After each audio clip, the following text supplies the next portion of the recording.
설교하기 전에 잠깐 우리 교회학교 선생님들에게 작은 선물을 좀 전하고 그리고 시작하도록 하겠습니다.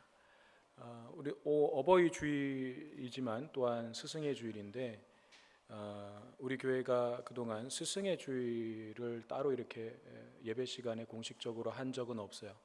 어버이들께는 선물도 드리고 했지만 교회학교 늘 다음 세대 중요하다 말하고 교회학교 중요하다 말하고 선생님들 수고하신다 얘기하지만 정작 그분들을 칭찬하고 격려하고 축복하는 그런 공식적인 자리를 만든 적이 없어요.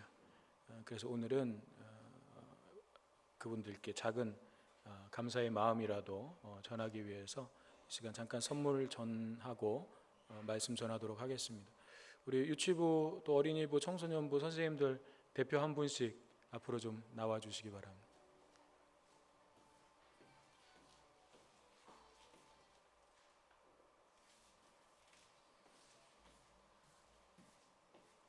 화분을 준비했어요.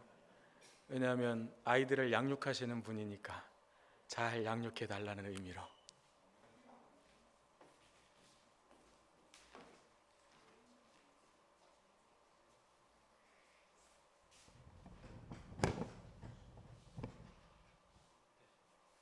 자리를 바꾸실까요?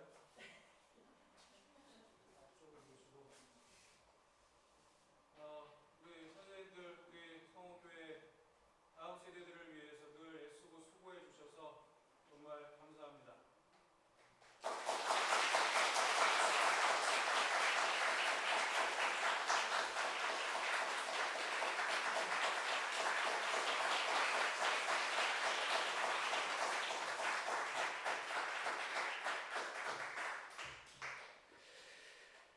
계속해서 우리 교육부서 선생님들과 또 아이들에게 우리 모든 교회 어른들의 지속적인 관심과 또 사랑을 부탁드립니다.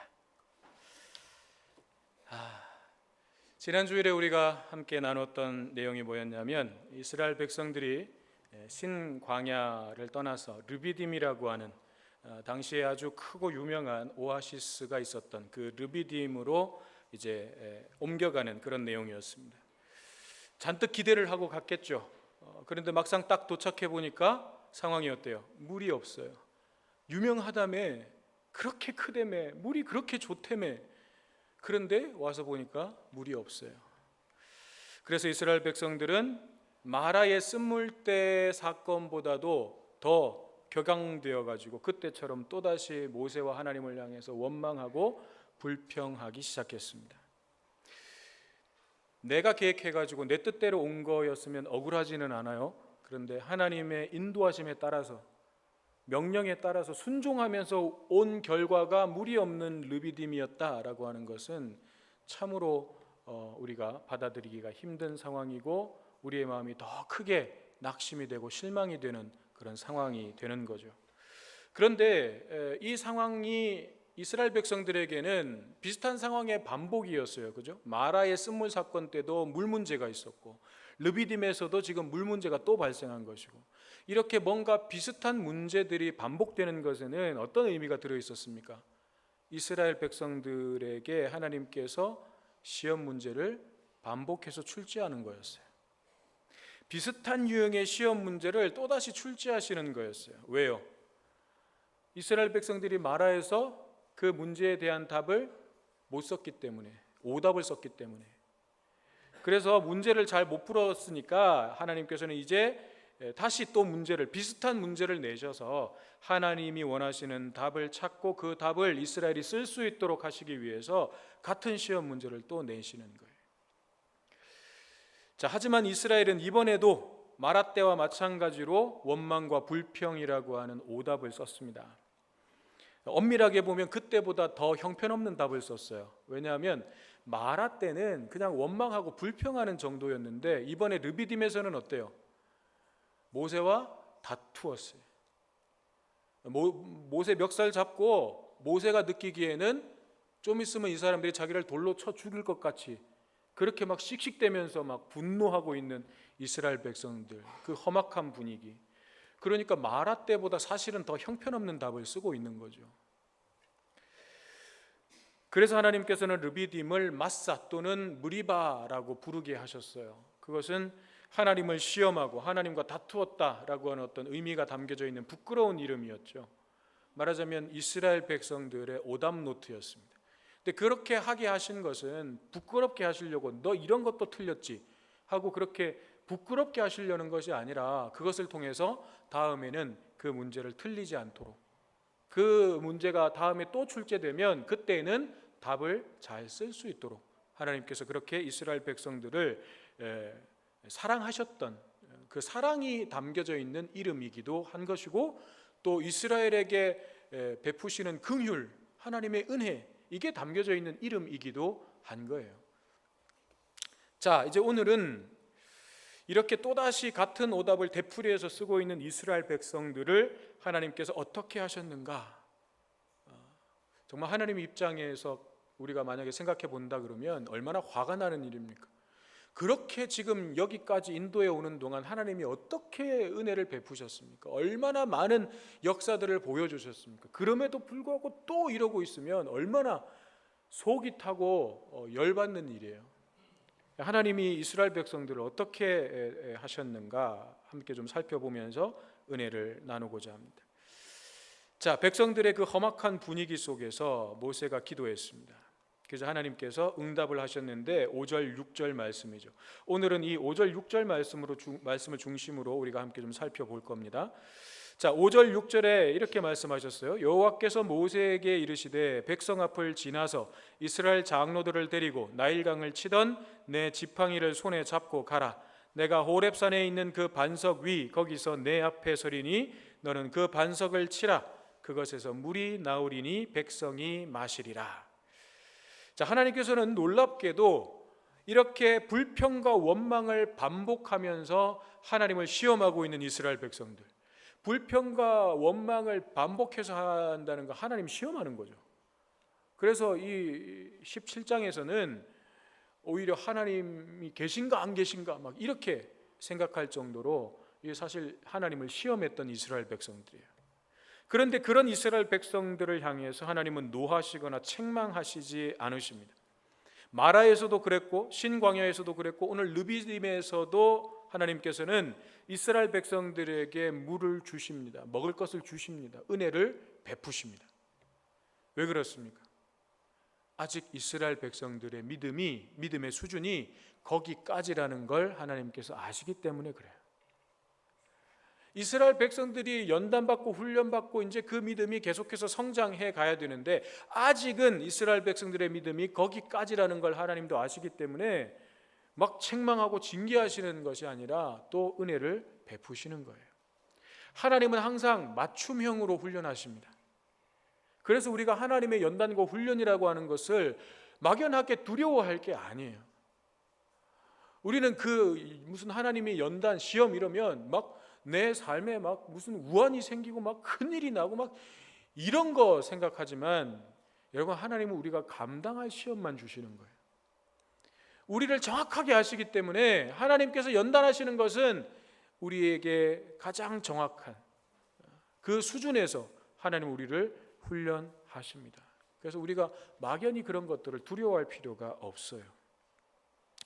자, 하나님께서 그렇게 물이 터져 나오게 해 주셨는데 그 물이 어느 정도였냐면 메마른 땅을 강같이 흘러갈 정도로, 말하자면 메마른 땅에 강이 생긴 거예요. 그 정도로 물이 터졌어요. 그걸 어떻게 알 수 있냐면 시편 105편을 보면 알 수 있는데 이 시편 105편은 이스라엘 백성들을 인도하셨던 그 하나님을 찬양하는 시편이에요.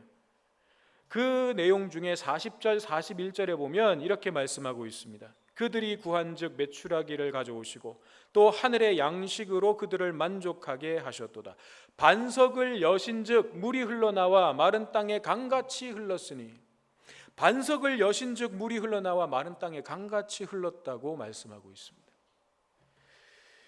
200만 명이 넘는 이스라엘 백성들 뿐만 아니라 그들의 가축까지 다 먹일 수 있는 양이 되려면요, 강처럼 흘러야 돼요. 사실 그냥 반석에서 물이 그냥 콸콸콸콸 쏟아져 나오는 정도 가지고는 200만 명이 넘는 이스라엘 백성들이 먹을 수도 없고 가축들까지 먹을 수도 없어요.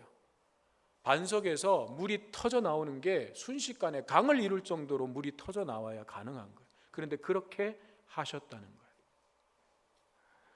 단번에 그 엄청난 양의 물을 공급해 주신 분이 하나님이셨다는 것입니다. 이 하나님이 오늘 저와 여러분의 삶에도 함께하고 계시는 바로 그 하나님이십니다. 그러므로 우리에게 있어서 진짜 문제는 르비딤과 같은 그런 큰 실망과 또 낙심하게만, 우리를 그렇게 실망하게 하고 낙심하게 만드는 그런 상황 자체가 아니라 그 상황 속에서도 여전히 나와 함께하고 계시는 하나님, 그 상황 속에서도 내 삶을 주관하고 계시는, 인도하고 계시는 그 하나님을 내가 바라보지 못한다는 것, 그게 진짜 문제예요. 물 한 방울 없는 메마른 광야에도 강을 만드실 수 있는 전능하신 하나님이시라는 것을 내가 신뢰하지 못하는 것, 이게 우리의 진짜 문제예요. 하나님은 전능하신 하나님이십니다. 우린 입술로는 그렇게 자주 고백해요. 찬양도 부르잖아요. 전능하신 나의 주 하나님은, 얼마나 열심히 찬양 부르는지 몰라요. 그런데 내 삶 속에서 하나님은 무능한 하나님 취급받고 계시는 거예요. 아무것도 못하시는 하나님 취급받고 계시는 거예요. 전능하신 하나님을 신뢰하지 못하는 것, 그것이 우리 안에 있는 진짜 문제입니다. 자, 그런데 이 5절 6절에는 우리가 주목해야 될 몇 가지 아주 중요한 영적 의미들이 담겨져 있습니다. 먼저 하나님께서 모세에게 이스라엘 장로들을 데리고 가라 말씀하십니다. 말하자면 그 물이 터져 나오는 현장으로 모세 너만 오지 말고 이스라엘 장로들을 데리고 함께 가라는 거죠. 이 장로들은 200만 이스라엘 백성들을 대표하는 리더들이에요. 그들로 하여금 하나님께서 서 계신 그 반석 앞으로 나아오게 하신 것입니다. 이것은 영적 리더들의 역할이 뭔지를 분명하게 말씀해 주고 계시는 거예요. 영적 리더들은 하나님의 임재를 먼저 경험해야 되는 사람들이에요.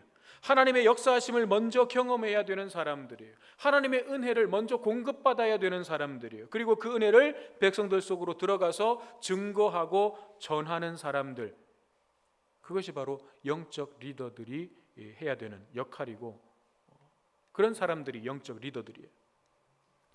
오늘 우리 교회도 마찬가지죠. 모든 재직들, 목자와 예비 목자들, 또 성가대, 교육부서, 교사들, 이런 사역자들은 다른 누구보다도 은혜의 자리에 가장 먼저 나가야 되고 가장 앞에 서야 돼요.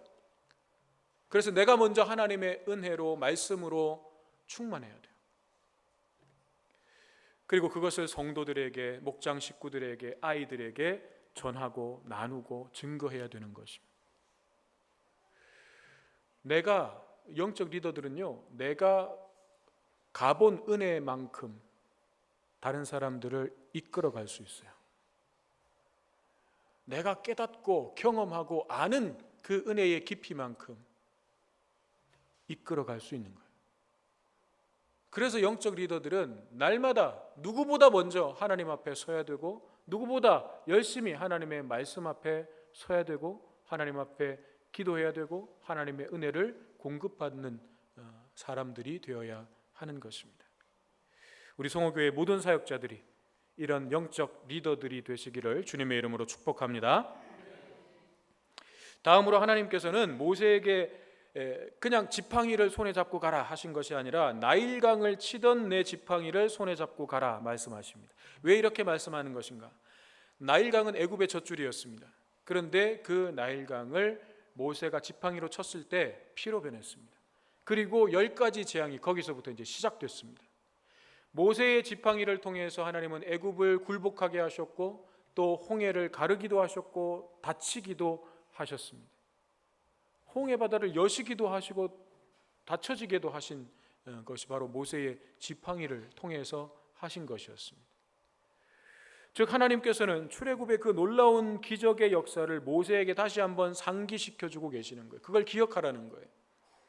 사실 지금 모세도 굉장히 위축될 수 있는 상황이에요. 백성들이 막 들고 일어나가지고 지금 막 씩씩대면서 자칫하면 이제 모세를 돌로 던져 죽일 판이에요.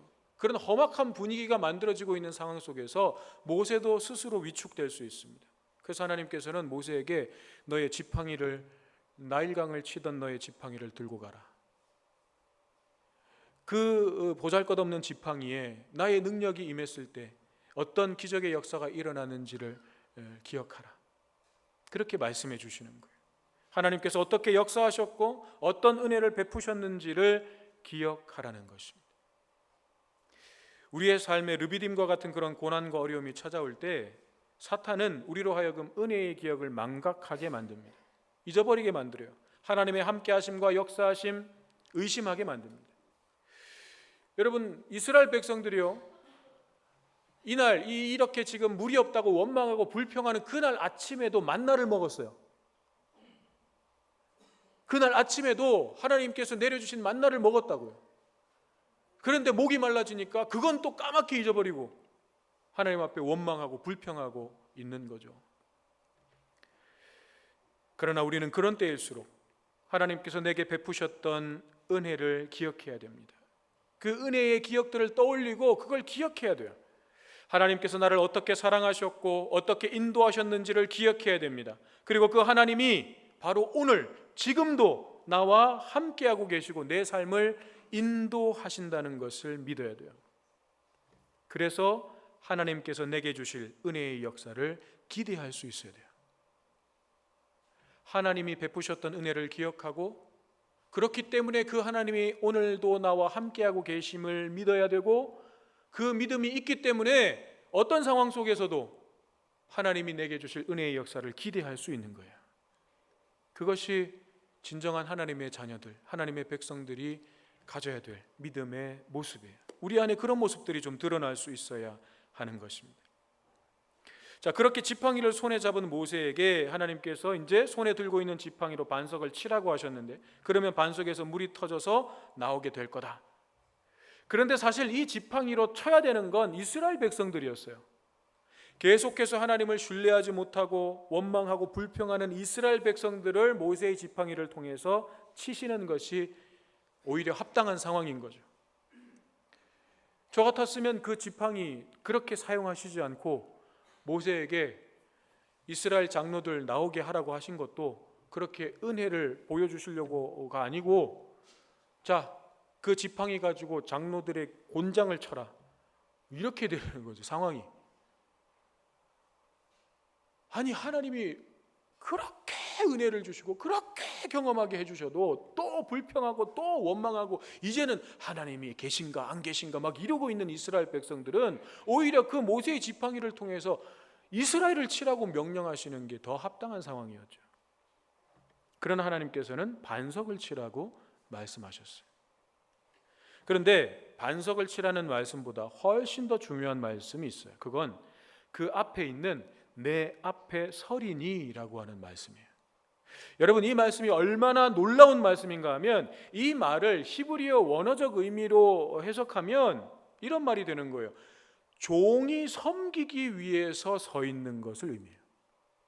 내 앞에 서리니라고 하는 그 말의 본래 원어적 의미는 종이 섬기기 위해서 서는 것, 그걸 의미하는 거예요. 예를 들면 여러분, 주인이 식사를 할 때 종은 어떻게 해요? 그 옆에 이렇게 서 있죠. 왜요? 주인이 필요한 것을 그때그때 서빙하고 제공해 주기 위해서 옆에 서 있는 거예요. 그게 종이 서 있는 거예요. 그런데 그런 의미를 담은 단어를 하나님께서 지금 6절에서 내 앞에 서리니라는 말씀에서 사용하고 계신다는 거예요.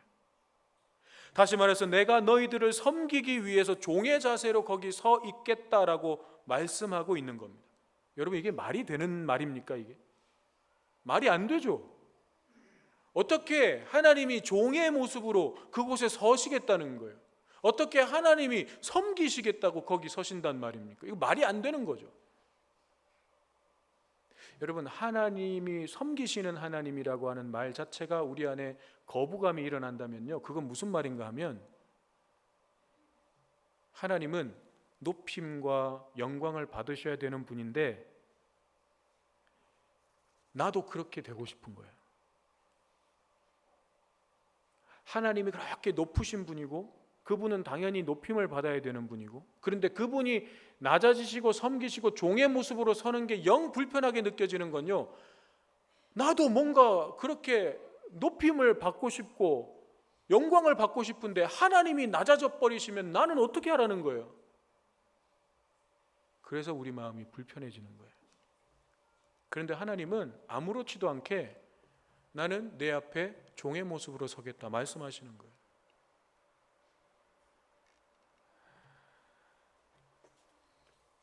이것이 하나님의 마음입니다. 이것이 우리를 대하시는 하나님의 사랑입니다. 이 섬김과 사랑을 신약에서는 예수님께서 똑같이 보여주셨어요. 아주 똑 닮으셨어요. 그 아버지의 그 아들이죠. 하나님 아버지께서 여기서 보여주셨던 이 모습을 예수님께서 신약에서 똑같이 보여주셨어요. 제자들의 더러운 발을 씻어주시며 섬겨주셨습니다. 오히려 섬김을 받으셔야 마땅한 예수님께서 종의 자리로 내려가셔서 제자들의 발을 씻겨주셨고요, 구원받을 만한 어떤 자격도 없는 우리를 구원하시고 우리에게 생명을 주시려고 예수님께서 자신의 생명을 십자가에서 내어주시기까지 섬겨주셨습니다. 이것을 갈라디아서 2장 5절에서 8절에서 이렇게 분명하게 말씀하고 있죠. 너희 안에 이 마음을 품으라. 곧 그리스도 예수의 마음이니 그는 근본 하나님의 본체시나 하나님과 동등됨을 취할 것으로 여기지 아니하시고 오히려 종의 형체를 가지사 사람들과 같이 되셨고 자기를 낮추시고 사람의 모양으로 나타나사 자기를 낮추시고 죽기까지 복종하셨으니 곧 십자가에 죽으심이라. 이것이 예수님의 섬김이셨어요. 성경은 곳곳에서 섬기시는 하나님에 대해서 말씀하고 있습니다. 왜냐하면 이 섬김의 사랑이야말로 서로 높아지려고 하고 서로 많이 가지려고 하고 그렇게 치고받고 싸우고 있는 이 병든 세상을 치유할 수 있는 유일한 치료제이기 때문에 그래요. 서로 대접받으려고 싸우는 우리의 관계들을 회복시킬 수 있는 유일한 길이기 때문에 그래요. 그리고 하나님 아버지께서는 이 섬김과 사랑의 본을 따라서 하나님 아버지께서 보여주신 그 섬김과 사랑의 본을 따라서 살아가는 하나님의 자녀들을 기대하시는 거예요. 하나님의 자녀들이 그 삶을 살기를 기대하시는 거예요. 그래서 그들을 통해서 이 병든 세상을 치유하고 모든 관계들을 회복시켜 가기를 원하시는 것입니다. 자, 그런데 하나님께서 이렇게 종의 모습으로 모세와 이스라엘 백성들 앞에서 서 계신다고 하셨으니까 모세가 반석을 치게 되면 결국 누구를 치는 그림이 되는 거예요? 하나님을 치는 그림이 되는 거예요. 내 앞에 있는 그 반석 위에 내가 서 있으리니. 그러니 반석을 치는 것은 모세가 반석을 치게 되면 그 그림은 하나님을 치는 그림이 되는 거예요. 원래는 모세의 지팡이로 이스라엘 백성들을 치셨어야 합당합니다. 그런데 그 지팡이로 하나님이 서 계신 반석을 치라는 것입니다. 이것은 곧 하나님 자신을 치라고 말씀하시는 거예요. 다시 말하면 하나님의 진노의 심판을 받아야 될 이스라엘 백성들의 그 죄와 허물을 하나님께서 대신 지신다는 거예요. 하나님께서 친히 담당하시겠다는 것입니다. 이 그림을 신약 성경 고린도전서 10장 1절에서 4절은 이렇게 말씀하고 있어요. 형제들아, 나는 너희가 알지 못하기를 원하지 아니하노니 우리 조상들이 다 구름 아래에 있고 바다 가운데로 지나며 모세에게 속하여 다 구름과 바다에서 세례를 받고 다 같은 신령한 음식을 먹으며 다 같은 신령한 음료를 마셨으니 이는 그들을 따르는 신령한 반석으로부터 마셨음에 그 반석은 곧 그리스도시라. 이 반석이 곧 예수 그리스도라고 해석하고 있어요. 제가 자의적으로 해석하는 게 아니라 신약 성경 고린도 전서에서 이렇게 이 반석이 예수 그리스도셨다고 분명하게 해석하고 있는 거예요. 오늘 본문에서 하나님께서 모세와 이스라엘 앞에 그 반석 그 위에 서 계시고 그 반석을 치게 하시고 그 반석에서 물이 터져 나와서 온 이스라엘 백성들에게 생명수가 되게 하신 이 그림을 통해서 궁극적으로 하나님이 보여주시려고 하는 그림이 이거였어요. 예수 그리스도. 이 반석이 바로 장차 오실 예수 그리스도를 예표하고 있었던 것입니다. 그러므로 6절 말씀에서 그 반석 위 거기서 내 앞에 서리니 너는 그 반석을 치라 그것에서 물이 나오리니, 이 말씀을 좀 더 정확하게 말하면 이렇게 되는 거예요. 모세야, 내가 너희를 섬길 종의 모습으로 내 앞에 설 것이니 나를 치고 반석을 쳐라. 그러면 생수가 터져 나와서 너희가 마시게 될 것이다. 모세가 반석을 칠 때 그 지팡이는 반석만 친 것이 아닙니다. 그 위에 종의 모습으로 서 계셨던 하나님을 친 것입니다. 아니, 하나님께서 스스로를 모세의 그 지팡이 앞에 내어 놓으신 거예요. 하나님께서 스스로 그 자리에 서신 거예요. 사실 이 지팡이는 불순종하고 하나님을 불신하는 이스라엘 백성들을 쳤어야 되죠. 그러나 하나님께서는 그 지팡이를 대신 맞으셨습니다. 그리고 이스라엘 백성들에게는 오히려 은혜를 주시고 생수를 주시고 생명을 주셨죠. 여기서 반석을 치라고 하신 이 치다라고 하는 단어와 똑같은 단어가 어디에 쓰였냐면 이사야 53장 4절에 쓰였습니다. 이사야 53장은 고난받을 예수 그리스도에 관한 예언의 말씀이죠. 그런데 거기에 4절에 이렇게 말씀하고 있어요. 그는 실로 우리의 질고를 지고 우리의 슬픔을 당하였거늘 우리는 생각하기를 그는 징벌을 받아 하나님께 맞으며 고난을 당한다 하였노라. 여기서 하나님께 맞으며라고 하는 히브리 단어와 오늘 본문의 반석을 치다라고 하는 히브리 단어가 같은 의미의 단어가 사용되었어요. 그러므로 모세의 지팡이를 맞고 깨어진 르비딤의 반석은 장차 하나님이신 예수 그리스도께서 우리의 모든 죄와 허물을 친히 담당하시고 십자가에서 자신의 몸을 깨뜨리시고 물과 피를 다 쏟으심으로 우리에게 구원과 영원한 생명을 주신 이 십자가의 구원을 미리 보여주시는 구약의 그림인 거예요. 하나님은 이 구약에서 그 그림을 미리 보여주신 것입니다. 그 깨어진 반석에서 쏟아져 나온 물이 모든 이스라엘 백성들의 목마름을 단번에 해결했듯이 예수 그리스도의 십자가에서 쏟아져 나온 그 보혈의 은혜가 온 인류의 모든 죄를 단번에 해결하셨습니다. 주님의 그 보혈이 우리를 살리는 생명수가 되셨습니다. 자신을 깨뜨려서 자녀를 양육하고 자녀를 살리고 자녀를 책임지는 것이 부모의 마음일 것입니다. 그 마음을 우리에게 가르쳐 주시고 보여주신 분이, 몸소 보여주신 분이 하나님 아버지이십니다. 오늘은 어버이 주일이고 또한 스승의 주일입니다. 자녀를 위해서 자신을 깨뜨리신 부모님의 은혜와 사랑을 우리가 다시 한번 깊이 새기고 감사할 수 있는 마음을 가져야 하겠습니다. 우리를 위해서 자신의 몸을 온전히 깨뜨리신 하나님 아버지 예수 그리스도의 그 사랑과 은혜를 우리가 더 깊이 마음에 새겨야 하겠습니다. 또 우리에게 몸소 그렇게 보여주시고 가르쳐 주신 그 섬김과 희생의 사랑을 우리의 삶으로 실천하는 저와 여러분 우리 모두가 되시기를 주님의 이름으로 축원합니다.